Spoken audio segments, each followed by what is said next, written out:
हाँ हाँ कर। नमस्कार, मैं अनीता चौधरी और अपने इस कार्यक्रम में आज हम बात करेंगे मर्यादा पुरुषोत्तम राम की, भारत के राम की, अयोध्या के राजा राम की। वो राम जिन्होंने बताया कि आखिर आपकी जो जिम्मेदारियां हैं, आपका जो दायित्व है, आपका जो कर्तव्य है, वो आपके समाज के लिए, आपके परिवार के लिए और आपके देश के लिए क्या होता है। धर्म का क्या मायने होते हैं, और आप जब धर्म के राह पे चलते हैं तो आखिर किन किन चीजों के लिए आपको न्यौछावर करना पड़ता है, उसका बलिदान करना पड़ता है। लेकिन अयोध्या के राजा राम, भारतवर्ष के राम को अपने ही देश में, अपनी ही नगरी में अपने लिए जगह बनाने के लिए पता नहीं कितने 100 साल लगे। सैकड़ों की वर्षों की तपस्या, कोर्ट में दशकों की लड़ाई के बाद अब वो समय आया जब अयोध्या में भगवान राम का भव्य मंदिर बनने जा रहा है। और इस भव्य मंदिर के साथ हर कोई जुड़ना चाहते हैं, क्योंकि कहते हैं कि हमारे रोम रोम में राम बसे हुए हैं, घट घट में राम है, हमारे हृदय में राम है। तो हर व्यक्ति इस देश का हृदय से उस राम के साथ, अपने भगवान राम के साथ जुड़ना चाहता है। और इस जुड़ाव को बनाए रखने के लिए एक अभियान चलाया गया है, और उस अभियान का नाम है जन निधि समर्पण अभियान। और इस अभियान में हर व्यक्ति, चाहे उसके कितने ही छोटा योगदान क्यों ना हो, लेकिन अगर वो जुड़ना चाहता है, हृदय से राम से को समर्पित होना चाहता है, तो उसका समर्पण जो है इस भव्य मंदिर के निर्माण के लिए वो स्वागत योग्य है, और इसको उसका भव्य स्वागत होगा। क्या कुछ है ये जन निधि समर्पण अभियान, किस तरह से ये चलेगा आगे, और आखिर जो जन जन इसके साथ जोड़ना चाहता है, वो अपने दिल में राम को बसाते हुए इस मंदिर में अपने राम को देखता हुआ अपना मानना चाहता है, उसके लिए क्या ये रास्ते होंगे जिससे वो जुड़ पाएगा। इस पर बात करने के लिए हमारे साथ सर्जना शर्मा जी हैं, जो इस राम के लिए जो युद्ध हुआ था, राम के लिए जो रथ यात्रा निकाली गई थी, उस समय से लेकर अब तक इसके हर मुहिम के साथ जुड़ी हुई है। सर्जना जी, बहुत बहुत स्वागत है आपका इस कार्यक्रम में। और आज हम राम की बात करने जा रहे हैं, भगवान राम की बात करने जा रहे हैं। वो तपस्या जो इस देश का हर नागरिक न जाने कितने वर्षों से कर रहा था, वो तपस्या आज जो है उसकी मनोकामना पूर्ण होने जा रही है। राम के साथ हर व्यक्ति जुड़ना चाहता है। इस जुड़ाव के लिए जो अभियान चलाया जा रहा है, आखिर क्या है वो अभियान? अनीता जी, जय श्री राम। जय क्योंकि श्री। आप राम का विषय है तो हम अभिवादन राम के नाम से ही इस कार्यक्रम की शुरुआत करते हैं। हम और आप बहुत सौभाग्यशाली, और हमारी जो पीढ़ी है, मैं कहती हूँ 100 जन्मों के पुण्यों का कर्मों का पुण्य हो जो हमें मिला है, कि हम अपने सामने हम राम मंदिर का निर्माण होते देखेंगे। वो राम जन्मभूमि जिस पर सदियों से, हजारों वर्षों से आक्रमणकारियों ने आक्रमण किए, जिनके ऊपर नजर रही, क्यों रही? क्योंकि भगवान राम जो है हमारे जन जन के राम है। आप किसी दूर दराज के गांव में चली जाए, कहीं चले जाए, तो लोग अभिवादन कैसे करते हैं? राम राम जी, जय श्री राम, जय सिया राम। आपने सुना होगा कि राम का नाम कितना बड़ा है। आप शास्त्र उठा लीजिए, आप ग्रंथ उठा लीजिए, आप देखिए कि भगवान शिव पार्वती से क्या कहते हैं? श्री राम राम रामेति रमे रामे मनोरमे सहस्त्रनाम तत्तुल्यम राम नाम वरानने। मतलब आपने एक राम का नाम लिया तो आपने सहस्त्र नाम विष्णु जी के ले लिए। इतनी महिमा राम के नाम की। और आप जैसे ही राम स्वर का उच्चारण करेंगे, आपके कंठ से लेके आपके सहस्त्र चक्र तक एक तरंग दौड़ती है, जो कि आपको एक ज्ञान, एक आपको शांति देती है। तो ये जो राम का नाम है, ये बहुत बड़ा है। और राम जो है वो हमारे जनमानस के, मैं बहुत खुद भावुक हो जाती हूँ मैं जब देख भी रही हूँ राम की आपकी बात भावनाएं आती जो है। है, वो मैं देख रही हाँ, हूँ, आपकी आवाज से समझ में आ रहा है। लेकिन राम नाम ही ऐसा है कि जो किसी को ना भावुक करे तो क्या वो राम भक्त कहलाए। तो राम और राम का नाम ही ऐसा है। हाँ, और राम क्यों सबको प्रिय है? क्योंकि भगवान राम ने जो अपने पिता और माता की, पिता की आज्ञा को माना। माता तो कि उनकी अपनी माता नहीं थी, फिर भी माता ने जो शब्द कहा उसने कहा कि नहीं, आपको अपने पिता से कहा, आपने जो मेरी माता को वचन दिया है, अगर आप वो वचन नहीं निभाओगे तो आप तो रघुकुल की रीत को खराब कर दोगे, इसलिए मैं तो, आप मुझे लाख कहें, मैं अपनी माता को आपने जो वचन दिया उसका पालन जरूर करूंगा। अब आपको राम और कृष्ण में आप अंतर देखिए, अंतर क्या है। भगवान राम भी विष्णु के अवतार हैं, भगवान कृष्ण भी विष्णु के अवतार हैं, दोनों भगवान विष्णु के अवतार हैं। कृष्ण 16 कला संपूर्ण है और राम जो है वो 12 कला है राम की, 4 कलाएं कम है भगवान में। अब आप कहेंगे क्यों? देखिए, कृष्ण जो है वो छल भी कर लेते थे, कपट भी कर लेते थे, झूठ भी बोल लेते थे, चोरी भी कर लेते थे, क्योंकि वो 16 कला 64 विद्या संपूर्ण। अब भगवान राम जो है वो मर्यादा पुरुषोत्तम कहलाए, कृष्ण मर्यादा पुरुषोत्तम नहीं कहलाते हैं। कृष्ण बहुत नटखट हैं, कृष्ण बहुत गंभीर हैं, कृष्ण गुरु हैं, मित्र हैं, सखा हैं, सब कुछ है, वो ऐसे रूप बदलते हैं। And he is a very dynamic God, मैं उनको कहती हूँ, he is very dynamic God, जो कि सब में पॉपुलर हो जाते हैं। अब आप सोचिए कि जब जन्माष्टमी आती है तो महाराष्ट्र में गली गली में आपको शोर मिलेगा, गोविंदा आला रे आला, जरा मटकी संभाल ब्रिजबाला। लेकिन जब आप राम, कृष्ण का जी नाम ही चंचलता आती है, राम सहजता के प्रतीक है। हाँ, क्या आपने दोबारा रिपीट करेंगे अनीता जी, मैं आपको आप क्या डिस्टर्ब कहते करी, हैं? लेकिन बस मुझे लाइन याद आ गया कि कृष्ण चंचलता, जब हाँ, चंचलता के प्रतीक है, वाइब्रेंट चीजों के लिए कृष्ण है। वाइब्रेंट, हाँ, आप कहेंगे वाइब्रेंट। अगर आप चाहते हैं सहज सरल सरलता आप देखना चाहते हैं तो वो राम में ही आपको मिलेगा। हाँ नहीं, अब फर्क आप अंतर देखिए ना दोनों का। भगवान कृष्ण जो है वो, उनका नाम नटवर नागर भी है, छलिया भी है, चित्तचोर भी है, मनमोहन भी है। लेकिन भगवान राम का नाम ना चित्तचोर है, ना भगवान छलिया है। भगवान राम, आप दोनों, आप कृष्ण से अपनी दोस्ती, आप कृष्ण के दोस्त बन सकते हैं, लेकिन आप भगवान राम के इतने बड़े आराध्य और इतनी श्रद्धा भाव है, आप उनको दोस्त नहीं कह सकते। कृष्ण को आप दोस्त कह सकते हो।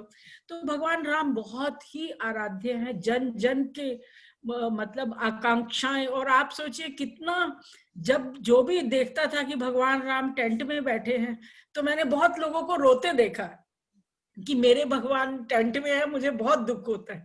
अब देखिए, वो इतने सालों के संघर्ष के बाद ये जो मुकदमा चला, लगभग 134 ईयर के बाद तक चला, कितने साल लगे, कितने ग्रंथ, कितना प्रस्तुत किया गया, और अंत में राम लला, यानी कि जो भगवान लला, उस साइड में बच्चे, छोटे लड़के को लला बोला जाता है, वहां पे राम लला है, वो छोटे बालक हैं।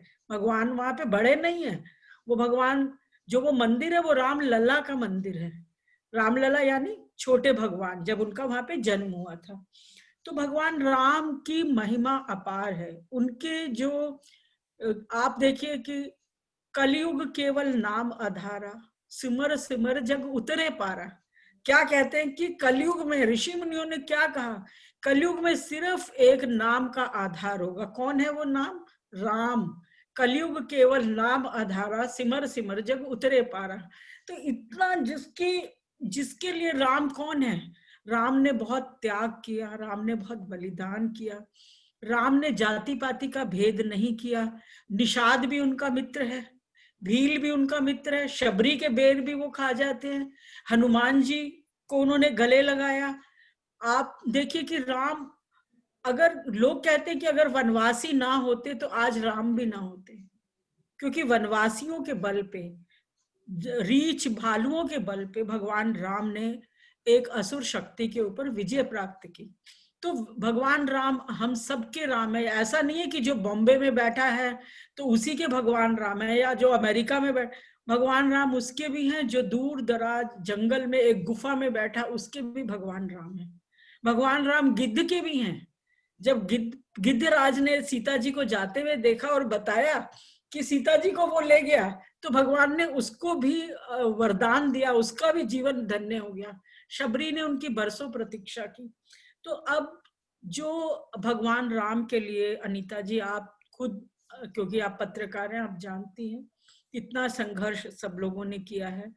और कुल मिलाकर 76 खूनी संघर्ष हुए हैं, जिनमें 4 लाख लोगों ने अपने प्राणों की आहुति दी है। किस लिए दी? भगवान राम के लिए। क्योंकि जो भी आया मिल के लड़े, सब साधु लड़े, संत लड़े, राजा लड़े, रानी लड़ी, प्रजा लड़ी, हर व्यक्ति लड़ा। भगवान राम के मंदिर को आंच नहीं आने देंगे। लेकिन कुछ समय था और अब हमारे लिए बहुत खुशी का समय है कि अब भगवान के मंदिर का निर्माण शुरू होने वाला है। और मकर संक्रांति से 15 जनवरी से विश्व हिंदू परिषद मंदिर के निर्माण के लिए, क्योंकि भव्य मंदिर बनेगा, ये हर हमारी अस्मिता, राष्ट्र के गौरव का प्रतीक होगा ये मंदिर, ये हमारी संस्कृति का प्रतीक होगा, ये हमारे खोए हुए, हमारा जो अपमान इतने साल होता रहा भगवान राम के मंदिर का, उसका सारा अब बैलेंस होगा वो सब। तो इसके लिए अब जिन लोगों की अब क्यों, अगर राम मंदिर निर्माण तो आज अब आप 4 बड़े उद्योगपतियों से पैसा ले लीजिए मंदिर बन जाएगा, लेकिन नहीं, ऐसे मंदिर नहीं बनाना है। मंदिर ये सोचा है कि मंदिर बनेगा जो जन जन के राम है, वो जन जन के सहयोग से मंदिर बनेगा। और वो सहयोग भी नहीं, वो समर्पण कह रहे हैं। आप देखिए कितना अच्छा नाम विश्व हिंदू परिषद ने इसको दिया है। विश्व हिंदू ने कहा जन निधि समर्पण अभियान। आपकी 10 रुपए की क्षमता है, आप 10 रुपया दीजिए। आपकी 100 रुपए की क्षमता है, आप 100 रुपया दीजिए। 1000 रुपए की क्षमता है, आप 1000 दीजिए। जितनी आपकी श्रद्धा है आप उतना दान कीजिए। और आपको दान देने कहीं नहीं जाना है। विश्व हिंदू परिषद 15 जनवरी से लेकर और माघ पूर्णिमा तक एक अभियान चला रही है, जिसमें वो घर घर जाएंगे। जो कूपन है, कूपन के ऊपर भगवान राम की एक तस्वीर भी है। जो 10 रुपया देगा उसको एक अलग अलग साइज में बनाया है। जो भी जितना पैसा देगा उसके साथ उसको भगवान राम का एक चित्र भी दिया जाएगा। हो सकता है कि कौन, मुझे नहीं लगता हर व्यक्ति अपनी क्षमता से बढ़कर, मुझे लगता है मंदिर वो चाहेगा भगवान राम के मंदिर में उसका भी सहयोग हो।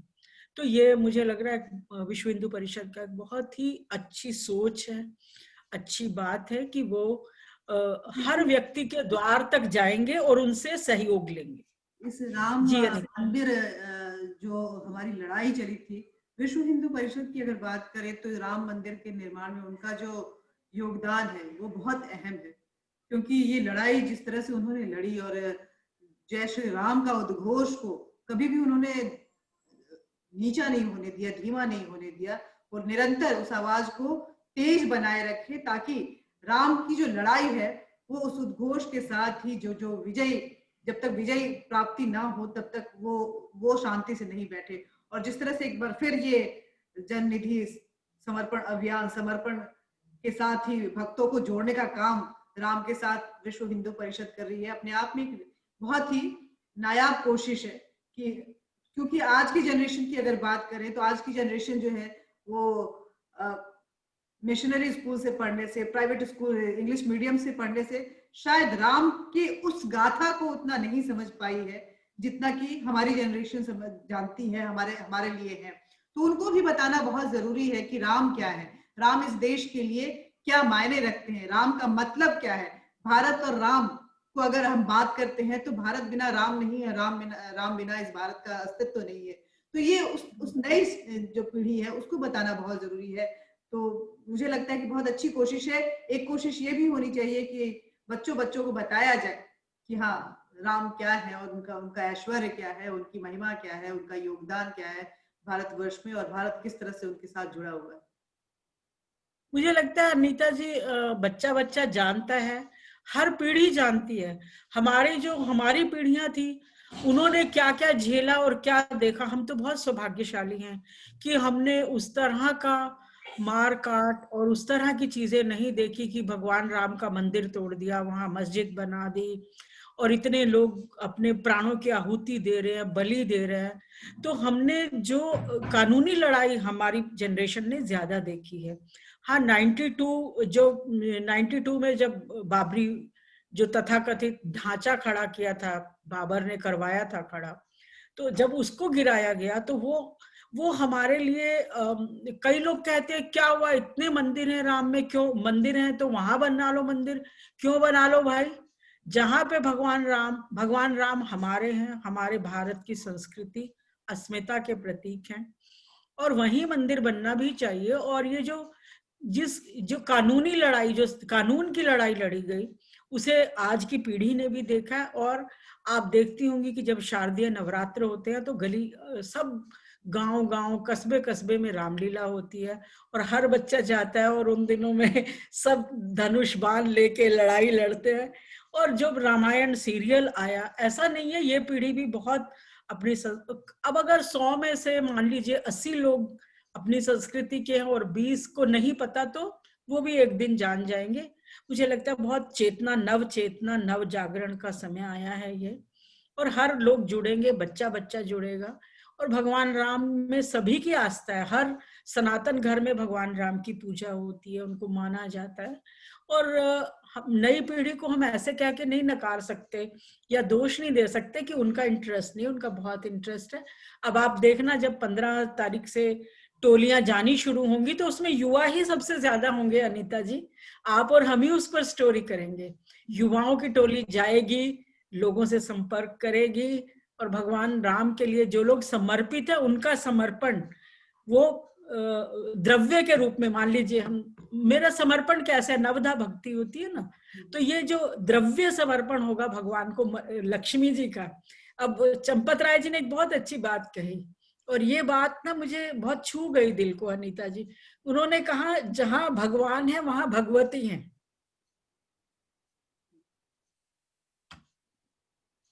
जी, एक कुछ आप आ रही हैं दीदी? 1 मिनट में दिख रही हूँ। हाँ हाँ, बिल्कुल दिख रही है। यहाँ एडिट करना पड़ेगा, कुछ हुआ है यहाँ पे, पता नहीं क्या हुआ। लेकिन आप क्लियरली दिख रही है, आवाज भी क्लियरली आ रही है, आप कंटिन्यू कीजिए, हमारे अच्छा, बोर्ड पे आ रही है। तो हाँ। आपने आपने देखा होगा भगवान विष्णु का एक नाम है श्री, और एक है श्रीधर, श्रीवत्स। यानी लक्ष्मी जी जिसके हृदय में विराजती हैं, अगर उनका काम हो रहा है तो क्या लक्ष्मी नहीं आएंगे? तो ये लोगों का, ये लक्ष्मी तो खुद स्वयं चल के आएंगी अपने श्री के लिए, अपने विष्णु के लिए। तो श्रीधर, जो श्री को अपने हृदय में धारण करते हैं, और जिनके चरण लक्ष्मी जी खुद दबाती हैं, जिस लक्ष्मी के पीछे दुनिया भागती है, उस लक्ष्मी, वो लक्ष्मी जी तो श्री हरि के चरण दबाती हैं क्षीर सागर में। तो आप देखना अनीता जी, युवाओं की टोलियां ही गांव गांव जाएंगी, घर घर जाएंगी, और वो समर्पण निधि लेकर आएंगी, और ये राशि बहुत बड़ी होगी। मुझे लगता है अपेक्षाओं आकांक्षाओं से कहीं ज्यादा होगी अनीता जी। जी, यही कामना है हमारी भी, क्योंकि राम के बिना भारत की कल्पना जो है वो हो नहीं सकती है। और जन जन के राम है, घट घट के राम है, रोम रोम में राम है, हर हृदय में राम है।